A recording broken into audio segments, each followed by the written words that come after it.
Hello and welcome to Gen Y Footy episode 11. Well, it's been a huge welcome, Frankie, to you. It's been a huge week in football. Collingwood, Carlton, Richmond, Essendon. First time they're all inside the top 8 since 2001 round 19. Ah, fantastic. Then Here all week. all Thank week you. you've been waiting to tell that stat, haven't you? No. Since Monday night when Richmond were inside. It's Monday Wednesday night. now. Fantastic. Well done. Well, that's exciting. What do you got? You'd have something exciting to bring to the very table. exciting. I'm happy because Carlton, obviously, they won, beat GWS, which is going to be exciting. But the Friday night, of course, against the Bombers is the big test to see where Carlton are at. Yeah. I'm excited about that. You're very close to me at the moment. I know, we are a bit close. Move over to your right. You've always tried to get a bit close to me. There you go. The Gen Y Player of the Week, thanks to Frankie Dean, this week is undecided still. We might have to decide on the show between Gary Ablett Jr., of course, amazing goal, and Brent Harvey. Oh, Boomer has to win. Well, I'm not sure about that. Boomer has to win this one. No, he can't win it because it's my segment. And I pick who wins it. A man who moves very nicely on the footy field is from St Kilda Footy Club. Nick, thanks for coming in. Thanks for having me again, boys. We finally got to you. Yeah, you did. Is it really lovely to be here, though? It is. Yeah. It is. It's been a tough couple of weeks, so it's nice to be anywhere, particularly with you guys. Okay, now Frankie's up to something. What are you reaching for there, look, Dal. Yes, we Frankie. know we love you, and we feel that we have a lovely relationship with you, and sometimes we think that we can, ask you some things that you won't be offended about. Yep. Is that okay to say that? Yep. Okay. Well, we'd like to put you under the spotlight. St Kilda, they're not travelling well. Oh, aren't they? No. What makes you think that? I thought they were going all right. Hang on, let's just work. You're under the spotlight. Yeah. Oh. How's that? Jeez, a spotlight or... It's warm, okay? Can you just get that away from me? Yep. Is it a little bit hot? Yeah, that's a little bit hot. Just go back a little bit. Yeah, you just right. blow my eye out, okay? Well, Dal, what do you got? To be serious, and we've put some serious music in as well. Okay, Yes. there you go. What is going on at the St Kilda Football Club? What's happening? Where are they going wrong? Are you not turning that on?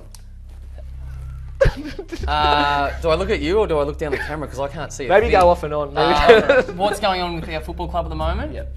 We're playing inconsistent football, and inconsistent football gets you the results that we've had this season. So we've got a lot of work to be done, and that's obvious. So we've got a second half of the year to try and improve. All right, spotlight, just off and on. Do you have a question? No, yes, off and on. At the start of every question we do this. Okay, Off, off. What, is that Okay. a question? No, it's coming now. Right, Okay, so I put it on, don't I? shush. 16th on the ladder Yep. at the moment. I reckon it's the first off. Oh, sorry. You said when you have a question, start Yes, every question. just shut up. 16th on the ladder, first time probably in your career since you've been at the club. Is this right? My first couple of years we were disappointing as well. Okay, next 5 weeks you've got West Coast at Etihad, Win, the bye, win. and then Melbourne, so the bye again, technically. You like that? Yeah, and then you got Richmond, then Freo at Patterson Stadium. So, so round 15, this is serious. You could be 3 wins and 11 losses. That's not great, though. No, it's not great. No, not now. It could be a grab if full someone stop gets in it. this. We've got some tough games coming up, and all of them have been tough. We've had some disappointing losses, and to be honest, I still think we're a legitimate chance to win every single one of those games. That's what. Just turn your light on. You don't think they are? No, of course I do. Okay. I do. What are you laughing at then? That he actually thought they might win one of them.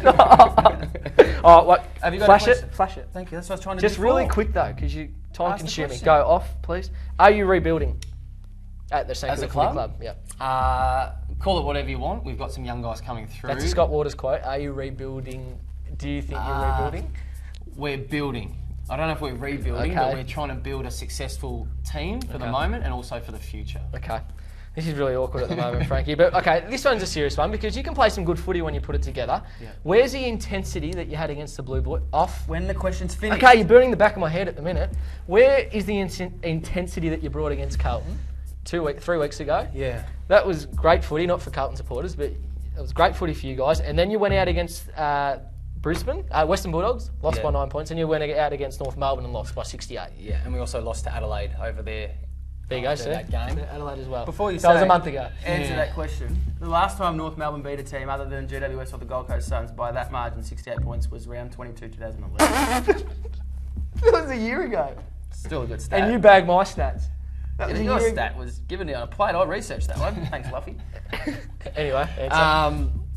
What was the question? I don't even know what you asked me. Okay, so where's that intensity? Why can you do that 1 week and then for the next 3 you can't do that, replicate it? That's the issue with us at the moment. We can't do it on a regular basis, can't do it within the one game, can't do it within the one quarter, and that's the inconsistency that I touched on before is why we're getting these results. But if we knew, we would obviously be doing it. Okay. But just to all the St Kilda supporters out there and people questioning, we are actually trying to improve and bring that intensity like we did against your boys. Okay, last one. Fantastic. Well, that was going to be my question. Why should St Kilda fans come to the footy next week? I'd like to think that they respect our effort. I think we can play some entertaining football. I know our first quarter on the weekend against the North was really disappointing, but I'd like to think that was a rare occasion that happens. So I'd like to think they come because they respect the way we go about our football, even though we don't always win. Okay, it's so rare that it's happened 8 times this year. Yeah, just to refresh your memory, this is what Not you look. lose it. I mean, getting smashed in a quarter. Just to refresh your memory, Frankie, we've got some Nick Dal Santo and some other outfits in the AFL, some other Guernseys. You've tried to clear this up because this is the trigger clause that people are confused with. Providing you a right to walk or run next year, you can play for St Kilda Footy Club. Yeah. Correct. That's going to happen regardless, okay? Contracts mean, play for them. Contracts mean nothing, you could go somewhere. But the contract, as Dean is saying, it means nothing these days. And if you wanted to go, you could, and another club could cover that last year, and we believe that you'll be going. And look, we've done this before, but this is how good you would look in these teams' jumpers, Dal. Yep. This How is good's a that? jumper. You look good in that. I don't really like any other jumpers apart from St Kilda. I've been there for 12 years. And I love the club, and I've said it to you boys before, I have a contract for next year, and you're getting carried away with yourself. Well, here is you winning a premiership for the Hawthorn Footy Club. Now he steps straight in, becoming the captain. Premiership captain, they've just offered you the captain's role. Does Hodgie know about that? Yeah, he's fine. He's sweet? Yeah, no, he's sweet for you to come in and just take over that role. Let's move on. It's now time for Twitter Hard Hitter. Oh, Dal loves this one, so we brought it back this week. It's the only reason he came back. Yeah. And now, Dal, he probably won't come back now after that segment. Dal, umpiring is so inconsistent week to week this year. Which rule do you scratch your head over each week? What's frustrating you? I've actually got one from the weekend, and I need clarification on this because I can't say too much, but I honestly don't understand it. And it's the score review system. And the example that I'm talking about is the Paddy Dangerfield one against Fremantle from the weekend where the goal umpire thought it was a goal, and that's his job. The boundary umpire came over and said he heard that it hit the post, and then there was the discussion, and then somehow, after it was all reviewed finally, that it went to be a behind. And that frustrates me because I don't understand it, and I'm obviously a current player.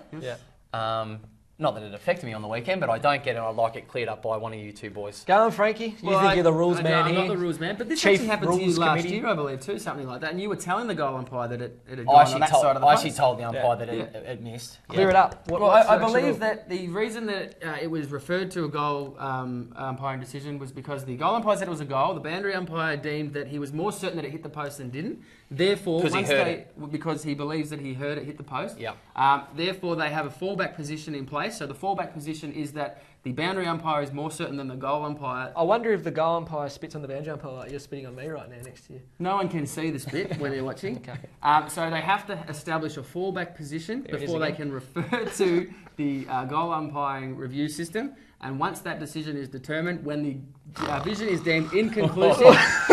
Is this 2 shows? How many shows are we doing Are we doing a score review special with Frankie? Apologise to the viewers that have to listen to this.